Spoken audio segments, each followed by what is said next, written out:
আমরা একটু নারায়ণগঞ্জে যেতে চাই, সেখানে নাহিদ কামাল আছে। নাহিদ, আপনি নিশ্চয়ই আমাকে শুনতে পাচ্ছেন। ভোট তো শেষ হয়ে গেল, আপনার কেন্দ্রের কি অবস্থা? লাইনে কি কেউ অবশিষ্ট আছে যাদেরটা শেষ করা হবে, নাকি মোটামুটি আপনার কেন্দ্রে যেখানে আপনি দাঁড়িয়ে আছেন ভোট শেষ হয়েছে?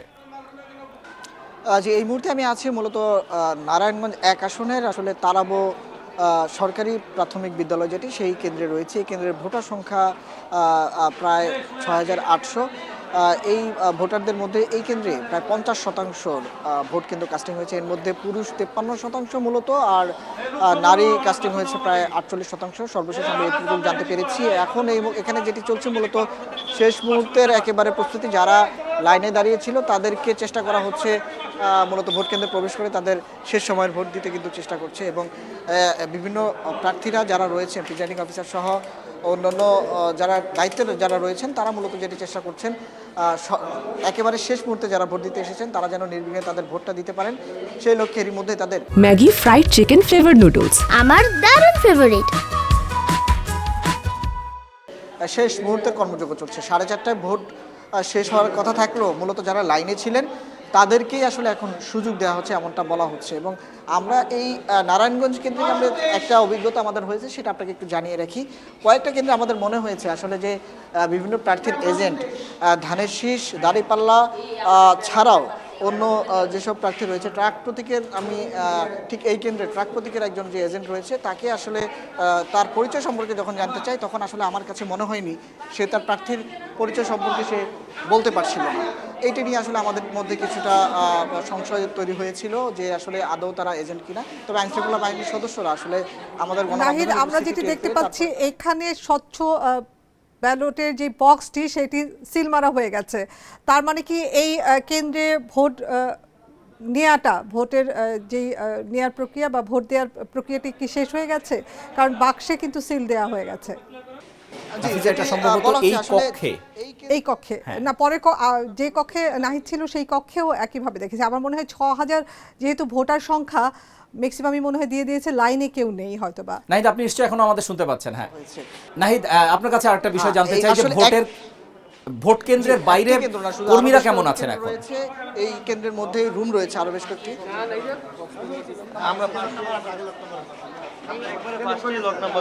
আসলে পুলিশ এবং আইনশৃঙ্খলা বাহিনী এবং দায়িত্বরত যারা আছেন তারা যেটা চেষ্টা করছেন, এখানকার গেট কিন্তু এরই মধ্যে বন্ধ করে দেওয়া হয়েছে। আমি যদি গেটটা একটু দেখানোর চেষ্টা করি, বাহিরে বিপুল সংখ্যক নেতাকর্মীরা অনেকেই আছেন এখানে, তারা কিন্তু অপেক্ষমান আছেন। তবে এখানে ভোট কেন্দ্রের দায়িত্বে যারা আছেন তারা এখানকার যেই সরকারি স্কুলের, তারা প্রাইমারি সরকারি স্কুলের যেই গেট রয়েছে সেটি বন্ধ করে দিয়েছেন এবং বাইরে থেকে কারো প্রবেশ করতে না দেওয়ার ব্যাপারে তারা বদ্ধপরিকর, এমনটাই বলছেন। আমরা যেটি দেখছি, যেহেতু এই কেন্দ্রের মধ্যে ৫০% টোটাল গড়ে ৫০%-এর বেশি ভোট পড়েছে, সেই ক্ষেত্রে আসলে তারা বলছেন তারা চেষ্টা করবেন সুষ্ঠুভাবে যেন ভোট গণনা করা হয়, সেই লক্ষ্যেই তারা কাজ করছেন। কিছু কেন্দ্রে কিছু অভিযোগ ছিল, দিনভর আমরা দেখেছি পাল্টা অভিযোগ বিভিন্ন প্রার্থীদের ক্ষেত্রে, বিশেষ করে আসলে ধানের শীষ এবং দাঁড়িপাল্লার প্রার্থীরা যারা ছিলেন তারা ঢাকার, আমি বিশেষ করে ৪, ৫, ৬ এবং নারায়ণগঞ্জ ১ এই ৪টি আসনে যে চিত্র দেখেছি, কিছু পাল্টা অভিযোগ ছাড়া ভোটের পরিস্থিতি কিন্তু অনেকাংশেই সুষ্ঠুভাবে ভোট সম্পন্ন হয়েছে বলে কিন্তু আমরা দেখেছি। এবং দিনভর যেটি দেখেছি, উৎসবমুখর পরিস্থিতির মধ্য দিয়েই বেশিরভাগ ভোটাররা বিভিন্ন কেন্দ্রে ভোট দিতে পেরেছেন। তবে অনেকের মধ্যে অভিযোগ যেটি ছিল, আসলে গণভোট নতুনভাবে এবার সংযোজন হয়, অনেকেই কিন্তু গণভোট সম্পর্কে আসলে জানতেন না। সেই ক্ষেত্রে প্রিজাইডিং অফিসার এবং দায়িত্বরতদের যে পরিমাণ সহায়তা পাওয়ার কথা ছিল সেটা অনেকে পাননি, এমন অভিযোগ যেমন করছেন।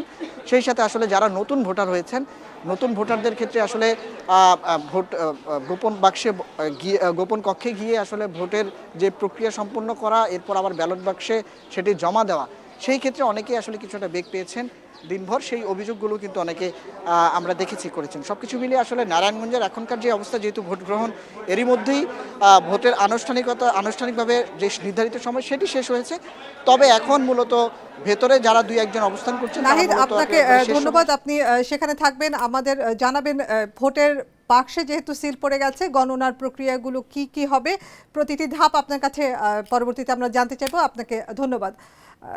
আমরা এখন একটু উত্তরায় যাব। রাজধানীর উত্তরায় আছেন শাহরিয়ার অনির্বাণ।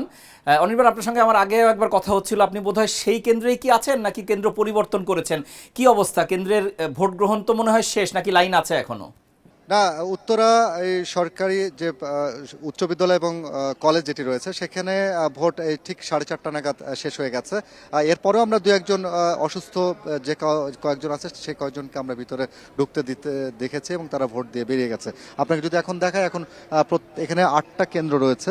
তো 8টা কেন্দ্রের যে ব্যালট বাক্সগুলো রয়েছে সেই ব্যালট বাক্সগুলো এখন প্রিজাইডিং অফিসারের নেতৃত্বেই, সেই সাথে সহকারী প্রিজাইডিং অফিসার এবং পোলিং এজেন্ট যারা রয়েছেন তাদেরকে নিয়ে আনসার ভিডিপি সদস্যরা এবং পুলিশের সদস্যরা তারা আসছেন, এসে নির্দিষ্ট একটি কক্ষে এই ব্যালট বাক্সগুলো এখন জমা রাখা হচ্ছে। জমা রাখার পর এই যে গণনাটি সেই গণনাটি শুরু হবে। আপনাকে বলে রাখি যে এই Uttara high school and college এটা কিন্তু ঢাকা 18 আসনের মধ্যে অন্যতম বড় একটি কেন্দ্র, কারণ এই কেন্দ্রে 8টা সেন্টার রয়েছে, অর্থাৎ 8টা সেন্টারে প্রায় 20,000-এরও বেশি ভোটার রয়েছে। তো এর মধ্যে প্রায় 10,000-এর মতো রয়েছে, 10,000-এর বেশি রয়েছে পুরুষ এবং নারী ভোটার। তো নারী ভোটার রয়েছে 9,000-এর মতো। তো আমরা সকাল থেকে যেটা দেখেছি যে এই 18 আসনের বিভিন্ন কেন্দ্রগুলোতে সকালবেলায় নারীদের উপস্থিতি আমাদের চোখে পড়ার মতো ছিল। আবার তারা হয়তো দুপুরবেলায় চলে যায় এবং বিকেলবেলা অর্থাৎ 2টোর পর থেকে আবার নারী ভোটারদের উপস্থিতি আমরা চোখে পড়ার মতো আমরা দেখেছি।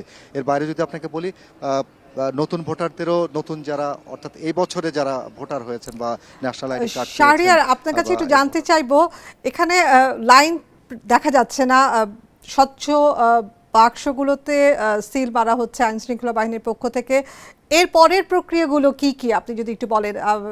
এবার তো প্রথমবারের মতন গণভোট, জাতীয় সংসদ নির্বাচনের সাথে গণভোট দেওয়া হয়েছে বাংলাদেশের ইতিহাসে, এটিই প্রথম। প্রক্রিয়াটা কি কি হবে এর পরের প্রক্রিয়াগুলো, গণনার প্রক্রিয়াগুলো কি কি, কোন কোন ধাপে হতে থাকবে? দেখুন, শাহরিয়ার, গণনার প্রক্রিয়ার ভিতরে আমাদেরকে যতটুকু জানানো হয়েছে যে দুটি ব্যালট যেহেতু ছিল, দুটি ব্যালটে একটি গণভোটের ব্যালট এবং একটি জাতীয় সংসদ নির্বাচনের ব্যালট। তো প্রথমে দুই ব্যালটটি আলাদা করা হবে, অর্থাৎ গোলাপি রঙের যে হানা ভোটের গণভোটের যে ব্যালটটি রয়েছে সেটি আলাদা করা হবে এবং জাতীয় সংসদের ব্যালটটি আলাদা করে তারপরে সেটি গণনা করবে। এবং এই ক্ষেত্রে হয়তো কিছুটা সময় অন্যান্য জাতীয় নির্বাচনে যে সময়টা লাগতো সেই সময় থেকে হয়তো কিছুটা সময় বেশি লাগতে পারে। তবে এটা নির্বাচন কমিশন নিজে থেকেও বলেছে এর আগে যে হয়তো গণনার সময় এই দুটো কারণে হয়তো একটু সময় বেশি লাগতে পারে।